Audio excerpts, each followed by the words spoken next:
The following is not meant to serve as medical advice. It is merely the story of my own journey and learning process. All the Unexpected, Season 3, Episode 2, The Pesky Placenta. Welcome to the All the Unexpected podcast.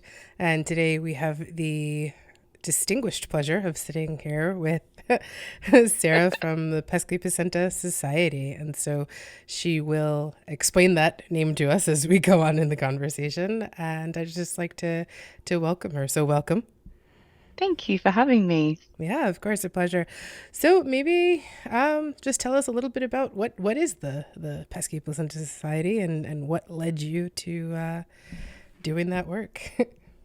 Sure. So, I mean, it's first and foremost my Instagram account, but I do have a website as well.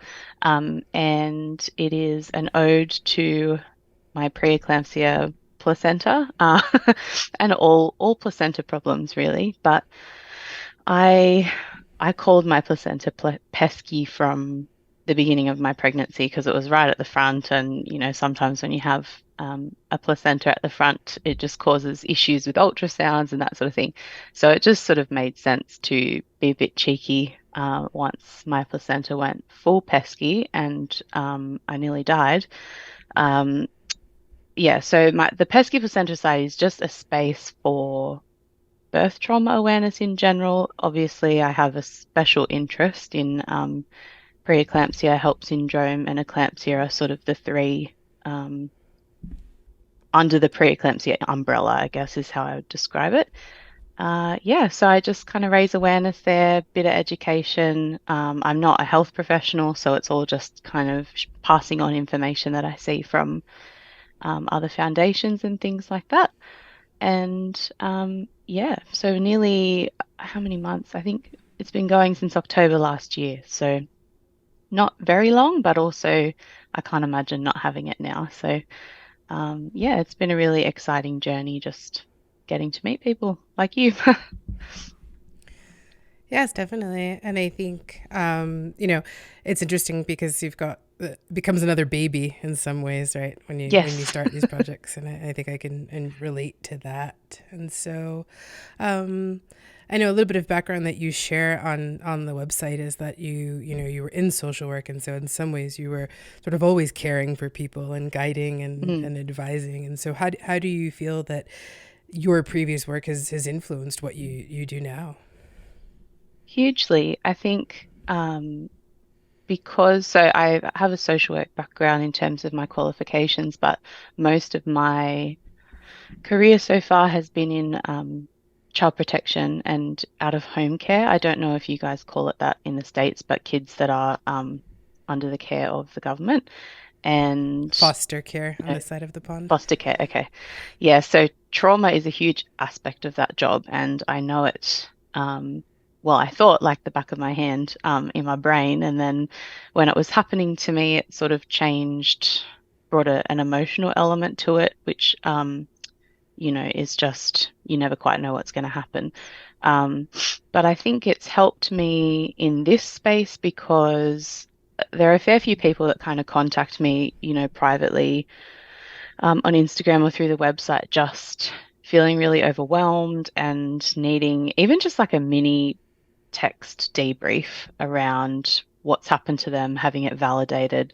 So that kind of thing, it just is second nature to me having those conversations. And um, I mean, the only difference is we're just talking about something that's happened to me rather than something that's happening to just another person. Uh, yeah, so I feel like, I don't know, you can't take social work out of anything I do, really. Like, friends and family get frustrated by it when we're trying to have a conversation, and I'm just like social working away in the background. But yeah, it's really helped, I think, make it a space that is safe and open for anyone who comes across it. Or that's my hope anyway, is that's how people feel. Yeah, no, that's great. And so I learned a fun fact because I had gone through the site earlier, and then I went through the site again today, and it turns out that we are interior placenta twins. And Ah, so, yeah, I recall, sat there with the stethoscope and trying to hear, and they're like, "You're never going to hear, let alone really feel the feel kicks." it. And so, I I wonder as I wonder if it's similar to you that all of those you're going to feel this and you're going to feel that and then you sort of really never did. Mm. How do you feel about that? Yeah, I still felt movement. It was just very different to what people described. I can't even fathom how much movement you must feel if your placenta's at the back. But I could always feel him sort of on the sides, like, and he loved to just like kick my bladder. But that was sort of the only thing. You never really saw it. Like, sometimes you see a little punch or something. I never had that. Um, and yeah, just it made every appointment a little bit less exciting because I'd sort of think, oh, like we're gonna have to, muck around trying to find the heartbeat and all that kind of thing. So it did sort of take a little bit of joy out of it, I guess, aside from like all the other health issues that I had. But yeah, if I were to have another one and I had a placenta at the back, I don't think I'd know what to do with myself. No, definitely. And it was interesting. I was reading some posts that you had made, and one of the things that you kind of talk about is this normal birth experience feeling so foreign and so strange. And I was wondering if Mm, you could speak a little bit on that in terms of how your own story relates to that, but also that a lot of the people that you've spoken to and kind of what that space feels like. sure. And I mean, disclaimer, anything I say, like, I have no issue with any type of birth. This is purely just my, I think, emotional reaction to what happened. Um, and I mean, I did all the prep for like my dream birth. I did the courses, I did the practice, I did everything, and I was fully prepared for that lovely sort of water birth with fairy lights in the background and like calm music and that kind of thing. However, my placenta had other plans. And I was quite unwell by 34 weeks. I took myself to hospital again because I just knew you just feel like something's off. Like sometimes, and a lot of women and people who've had preeclampsia sort of just describe that feeling of like something didn't feel right. And I ended up diagnosed with it. For anyone who's not sure what it is, it's a complication in pregnancy that they really have not fully figured out yet, but they know it's to do with how your placenta implants and that it doesn't do that correctly. And so there's kind of problems with blood flow and all that sort of thing. And that creates hypertension issues or high blood pressure problems. Um, and you can very quickly progress to quite serious ends of the spectrum around like organ failure and seizures. So they take it quite seriously once it's diagnosed. And I spent a week in hospital. The plan was for me to just stay there until my son was born because it wasn't really safe for me to go home. And I did sort of give up. I gave up on the idea of my dream like birth at that point in time because I just didn't see it happening given how everything else was going. I did not, I still expected something that I could like look back on and feel like good about. But yeah, I think in my head before it happened, I had sort of just decided, yep, okay, I'm going to have like a planned C-section or an elective C-section at 37 weeks. And, it's not what I wanted, but it's okay. Um, but then the day that my son was born, it just like everything went downhill so fast. And my blood pressure went crazy and was way too high. I started to have like convulsions, which is an indication that, it's kind of on its way to being as bad as it can get. And it can be fatal if you are not able to deliver the baby and the placenta in time. Um, so yeah, I went from planning and dreaming for this lovely, floaty water birth, and then I ended up with a crash C-section at 35 weeks and immediately to the ICU, separated from baby, like didn't get to meet him straight away and all that sort of thing. So I think it leaves me with no comparison of how birth should feel. Um, and obviously I know the norm, if we're looking at all people, is, it's the best day of your life and you meet your beautiful baby, and even for people that have a really rough experience, I think I know a lot of people who wouldn't identify their birth as traumatic. They would identify it as, things didn't go to plan, it really sucked, but then you meet your baby and all of that sort of fades away. I cannot relate to that at all. Like, I would, yeah, if I could go back, I would change absolutely everything about my birth.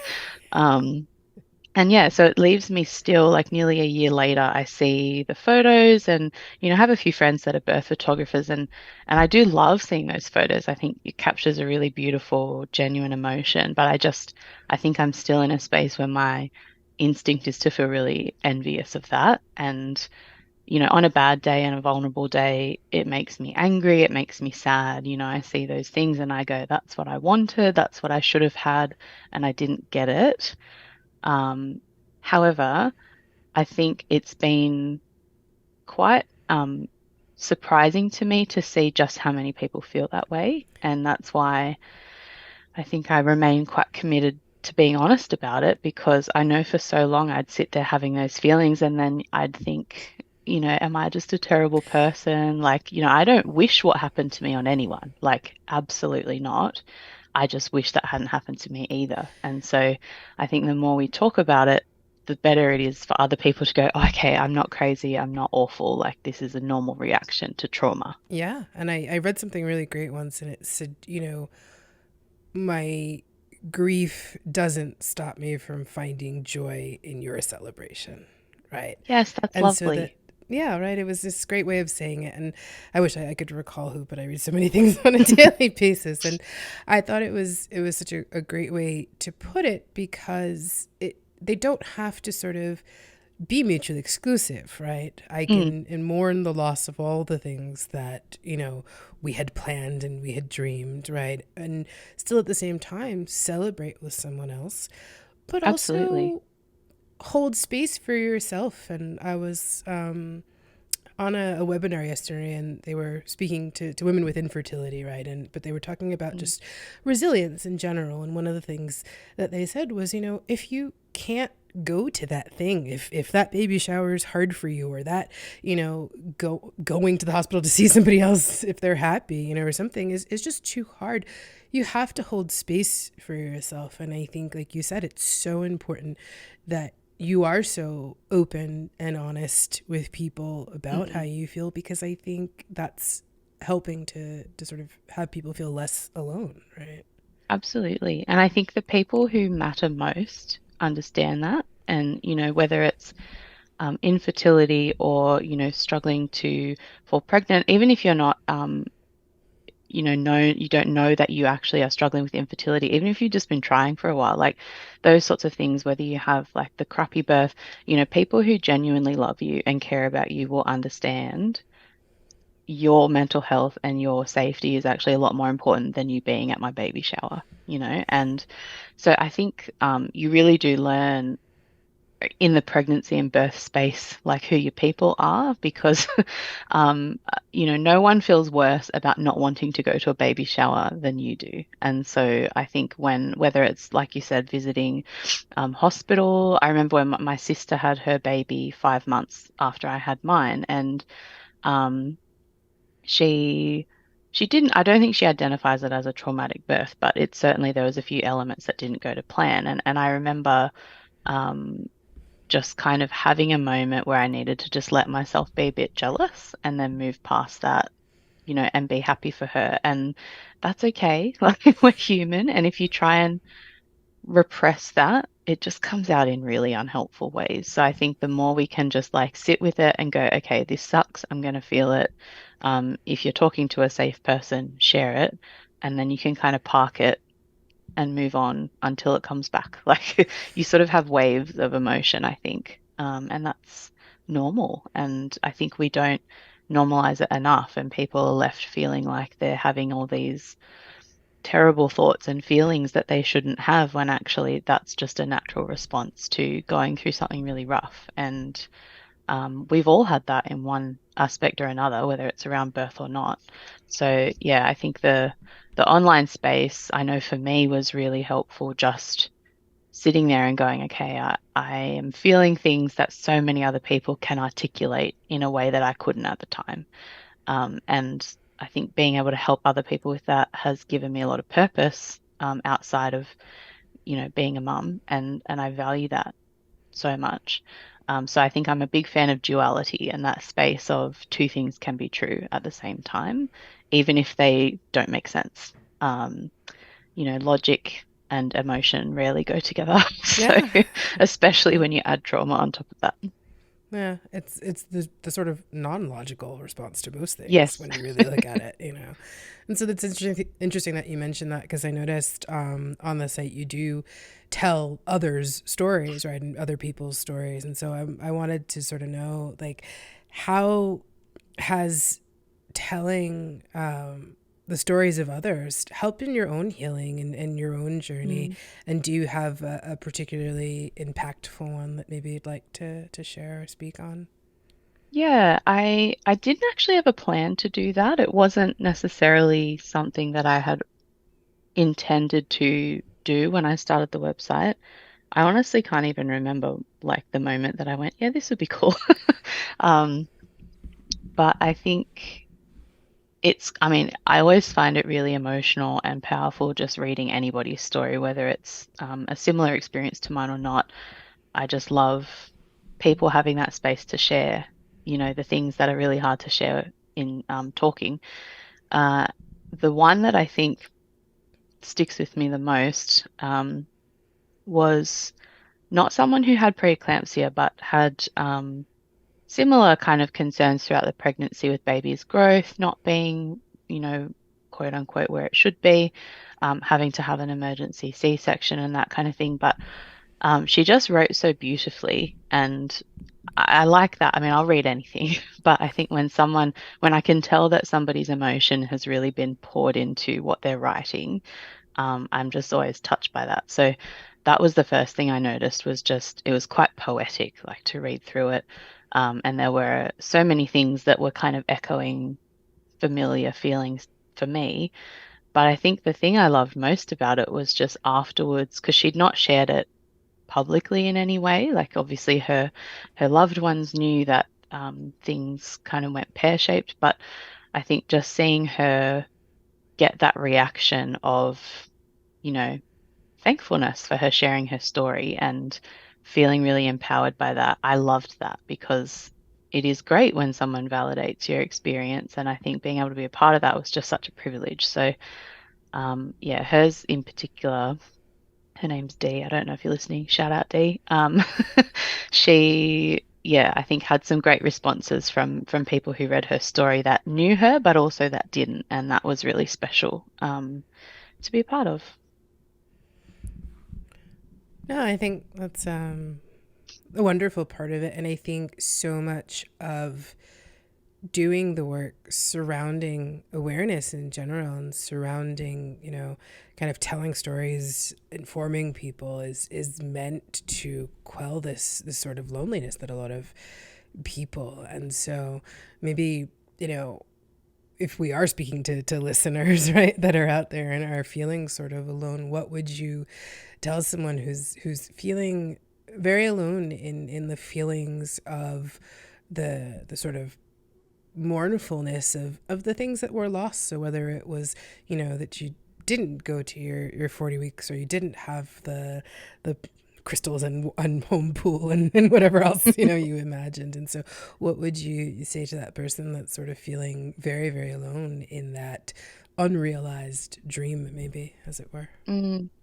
I think first and foremost would just be that it's okay to feel that way. Like it's perfectly fine to be upset about not getting what you wanted, especially in the context of your birth. Like it's supposed to be this really empowering moment, and it's all about your strength, which you do have. It just doesn't feel like it, after trauma. But I think we sort of try and convince ourselves that our feelings are not valid, and that if it's negative, we shouldn't be feeling it.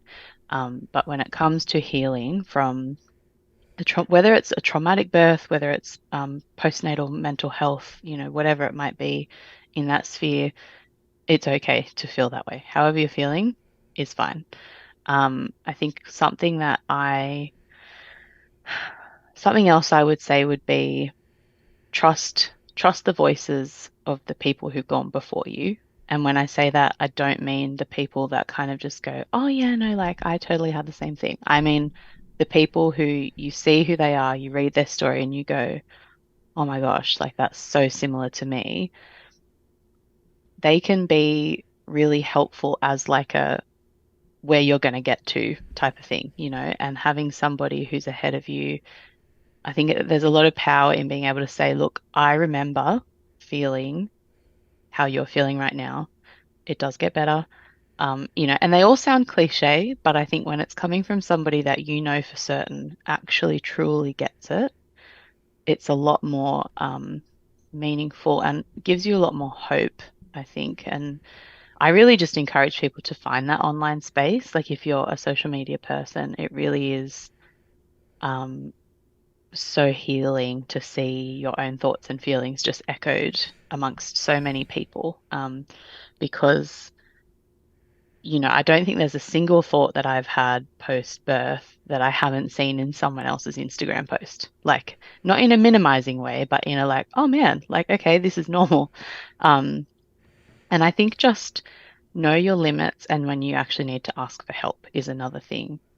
Because I think with birth, we very often expect emotion. We expect a bit of turbulence when you go home, and that can be true. Like that can all just be normal sort of hormonal postpartum experience. But if you're feeling crap and you know that it's more, go and ask for help. And that's easier said than done, mentally and emotionally, but also just access to services can be really difficult depending on where you are.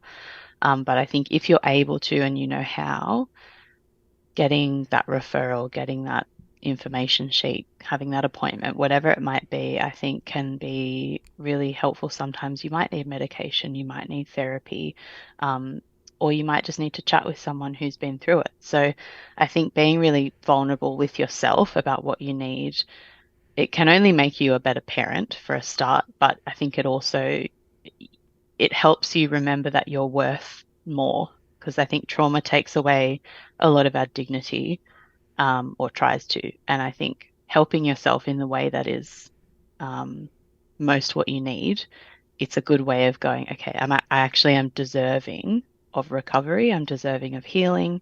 Um, your worth feels like it changes, but it doesn't and it can't. And looking after yourself is it's quite radical, I think, as a new parent.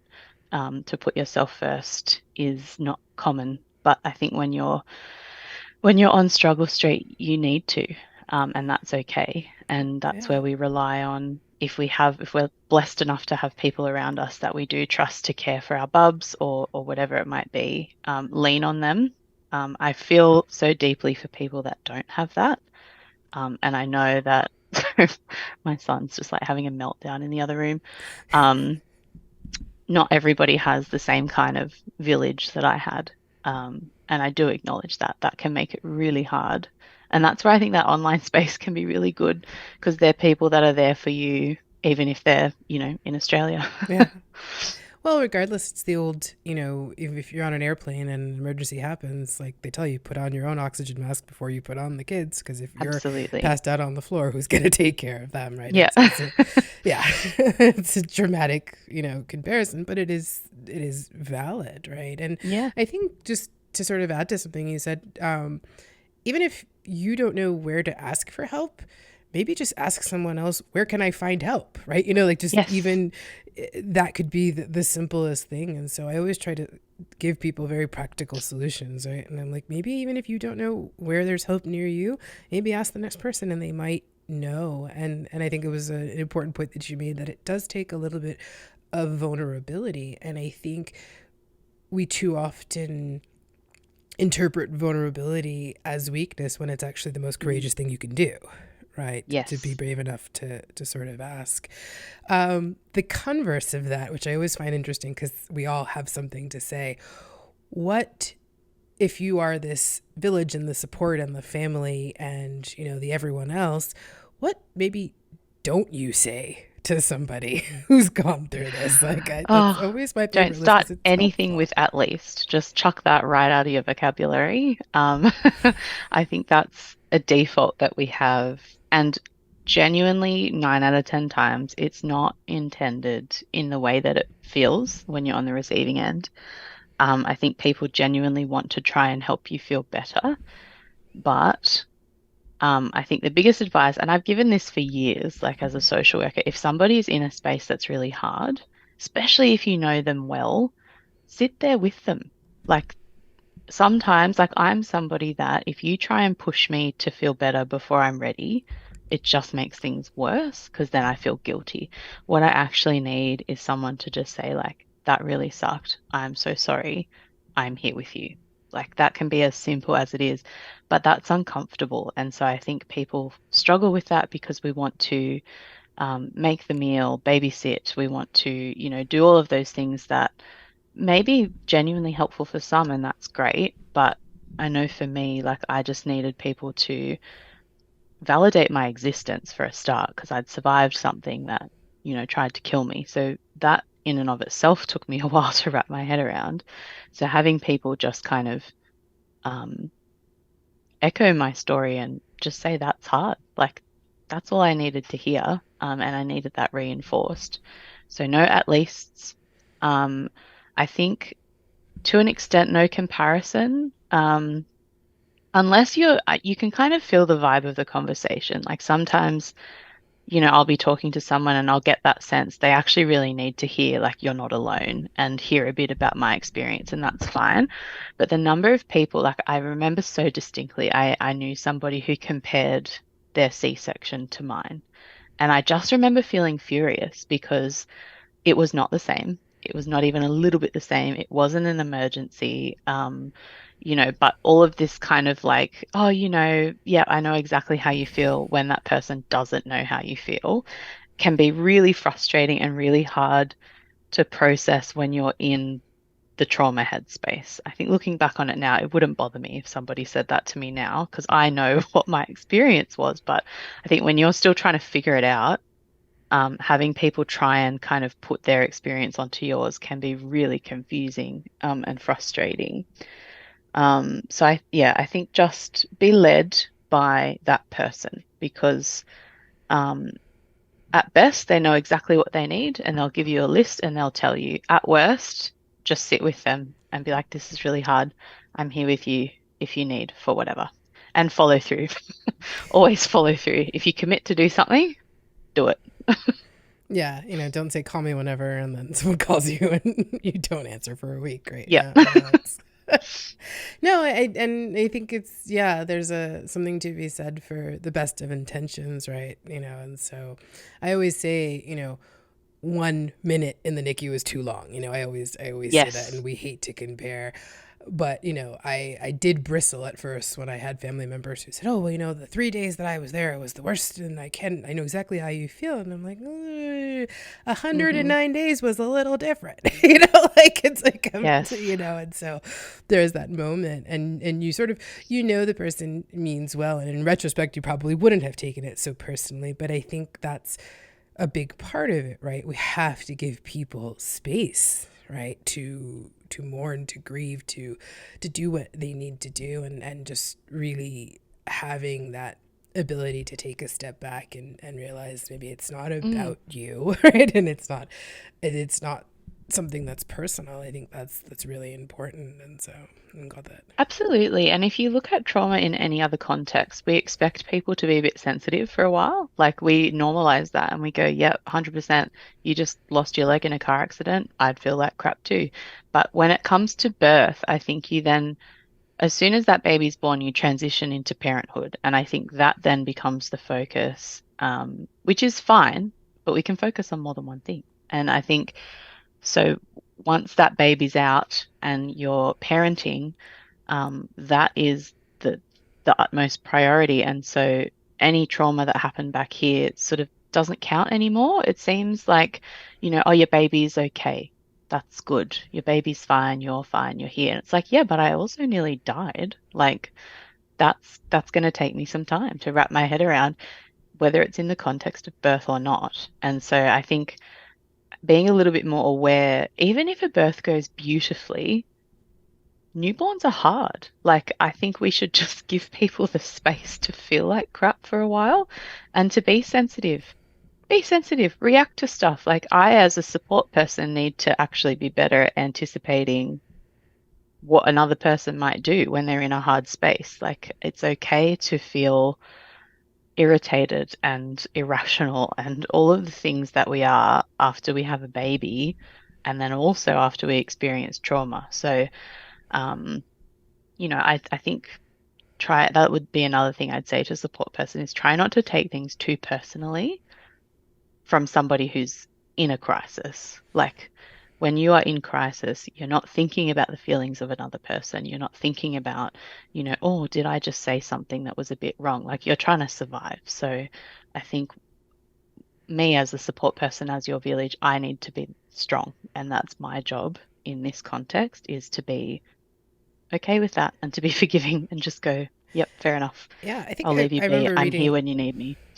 Yeah, no, I think I remember reading a scientific sort of explanation of it with regards to the chemicals that are activated when you're in fight or flight, and that the Yep. actual part that controls empathy does get shut off, right? That it's literally, so if we really want to kind of break it down to a very Yes. like A little chemical, amygdala. yeah, It goes exactly, like the mental. chemical basis of it, like your brain is not functioning the same way. So it's not even a question of Exactly, it's not your exactly. fault or And it might be hard. It's you're like, no, literally this is, focused on surviving. yeah. And that's why, I mean, when you think about the number of people who like scream at their partner when they're pushing their baby out and they say like, you did this to me or something horrible, we don't like, sure, you're in pain, you're like, this is a bit of not an emergency like medically, but your body's kind of got a job to do, you're focused.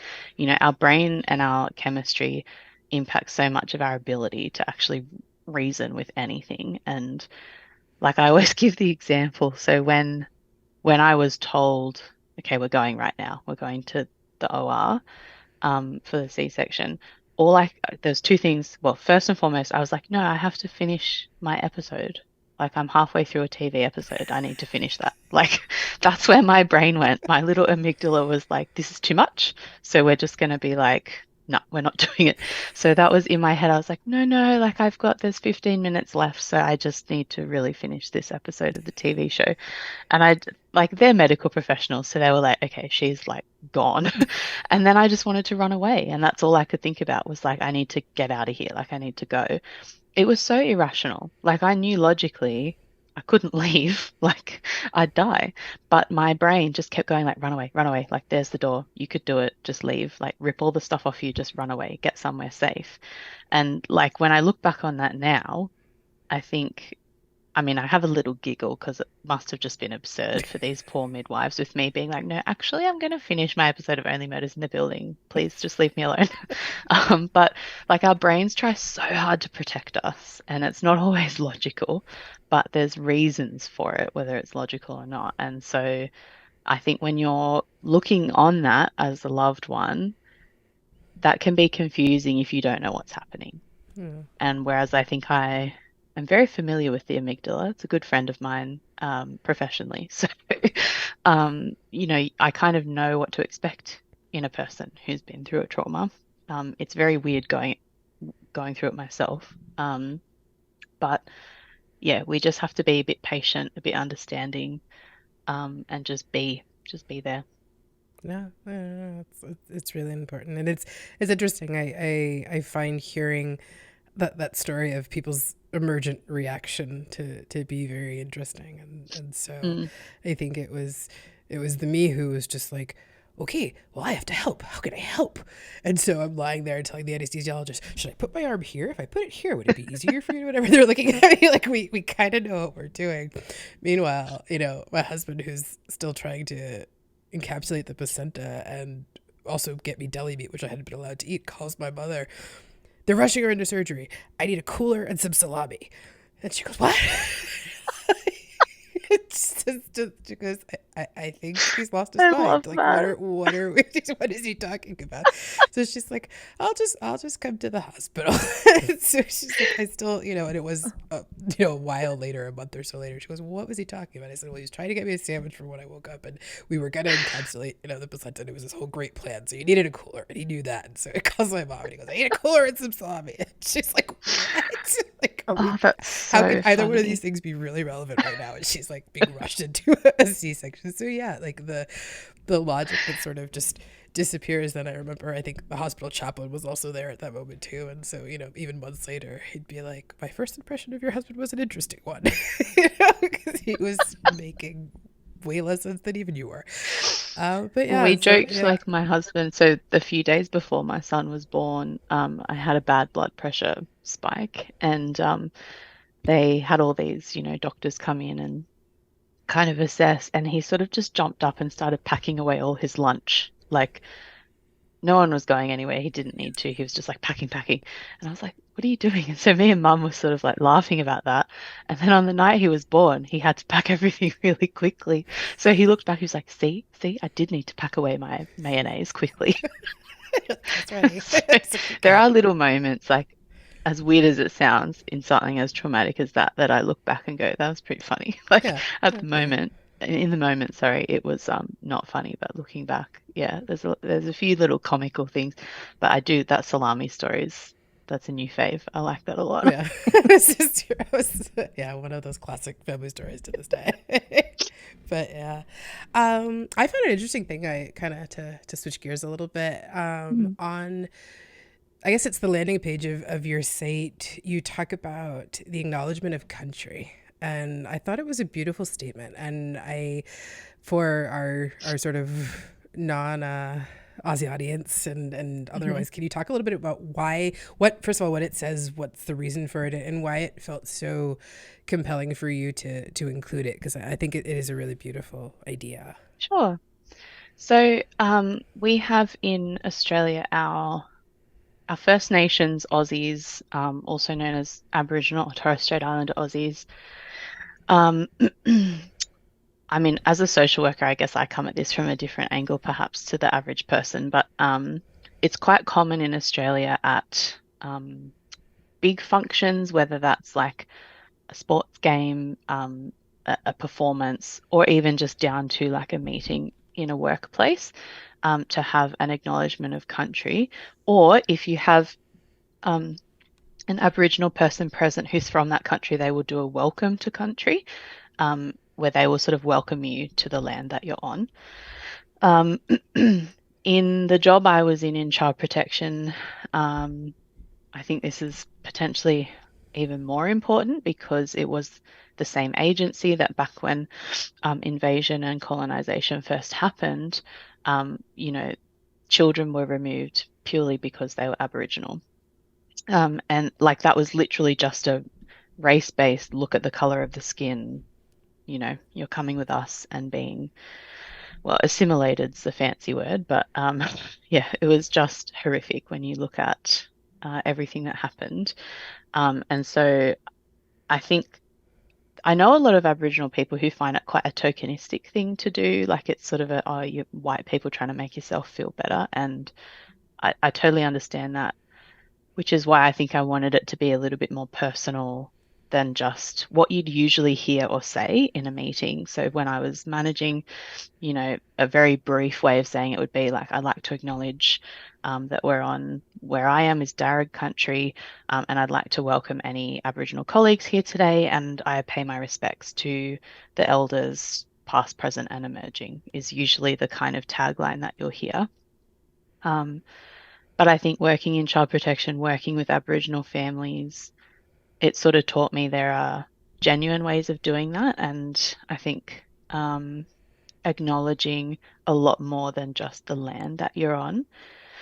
And so for me, it was really important to have up front because I think it also makes a statement about what kind of values I have, what sort of behavior I will and won't tolerate in that space. Because unfortunately, Australia is still a very racist country, and First Nations Aussies are still fighting really hard for any kind of equity. Um, so I wanted to make sure that any Aboriginal people that visited or follow knew that's a safe space for them. But also, I mean, I'm a white woman. I can't, weigh in on a lot of stuff. And so I'm very mindful when I talk about these sorts of things. I'm no expert, and I really welcome that feedback and critique because that's how we learn and that's how we move forward.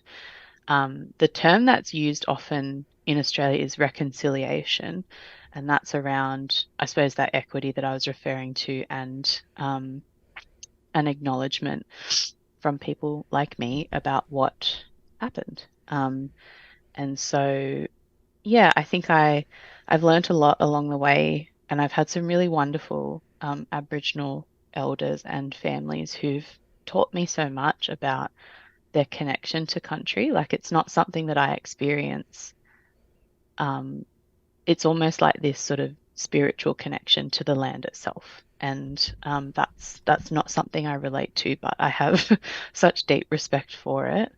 Um, and I think just seeing firsthand what invasion did.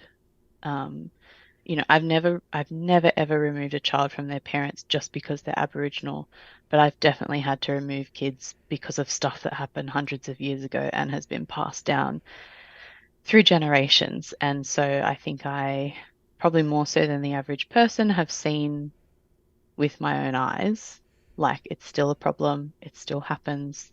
The rate of Aboriginal kids in care is still too high. Same as like in our justice system, incarceration rates.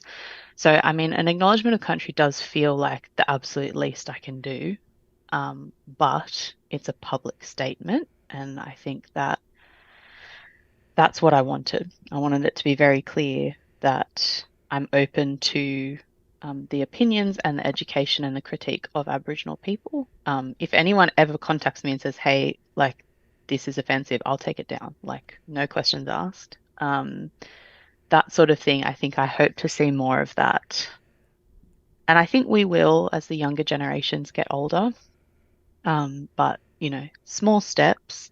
Yeah, no, it's interesting that it's Yeah. even a publicly done thing. So I learned something new. I've known quite a few Aussies my entire life, and I've actually never heard that it is something that's done publicly. And Yeah. here you would never see that.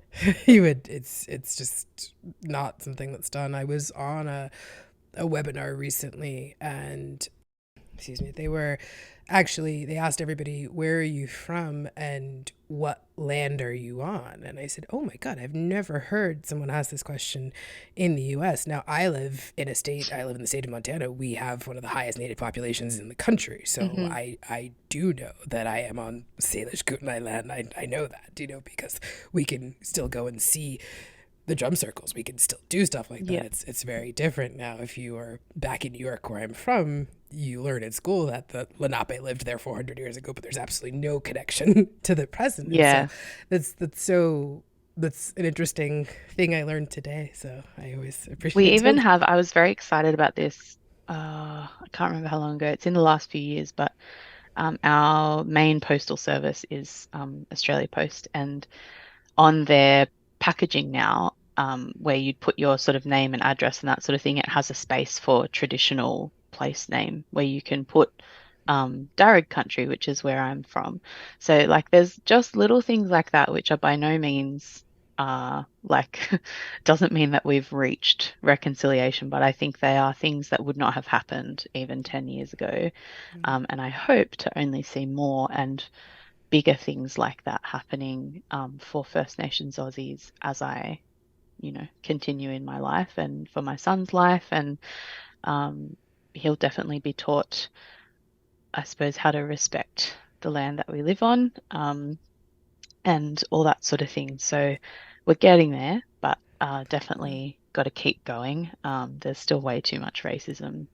Yeah. Well, Uh, first steps, right, in the direction. And I think even yeah, just having the conversation, right? So you've got this space on the on the postcard or as it be, and someone may have never even thought of it, right? And I think absolutely. that's a that's something to be said. So right, so when you start to just sort of insist that someone's taking the 2 seconds to think or having the conversation that is in itself a catalyst for change. So it's an Yeah. incredibly important thing. What a lovely thought for the future. So I'd like to kind of let our audience know how they can reach you. So I've actually got I don't think you can see it, but you'll be able to see it later. I've got your website keyed here on the screen. So but if you want Cool. to tell us what other ways people can reach you.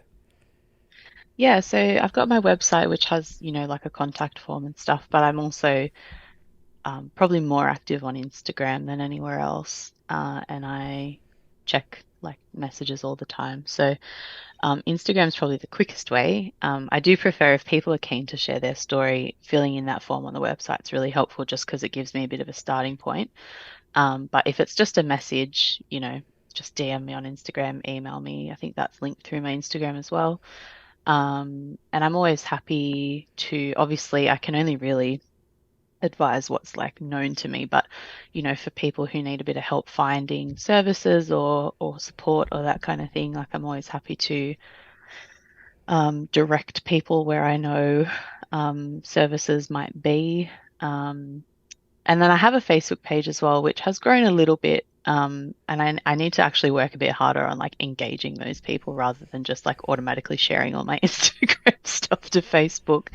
But yeah, I feel like Facebook's kind of high school for my age. Like Facebook's not where I spend a lot of my time. So I do endeavor to get better at that. But I will always answer messages because I get notifications of them. So people are welcome to message me on any of my platforms or just send me an email. I think that's it. That's all Yeah. I've got. Well, thank you. Yes, like I Pinterest said, doesn't really count. we had the site on the screen, so people have the link. Well, I wanted to thank you so much for taking the time to chat with us today, and it's been lovely. Thank you. It's been a great chat. Thank you all. Have a wonderful week in love and light. As always, you can find us on our website at all the unexpected, one word, alltheunexpected.com. On Facebook, Instagram, Twitter, even Pinterest these days at All the Unexpected. I always look forward to hearing feedback, and thank you all.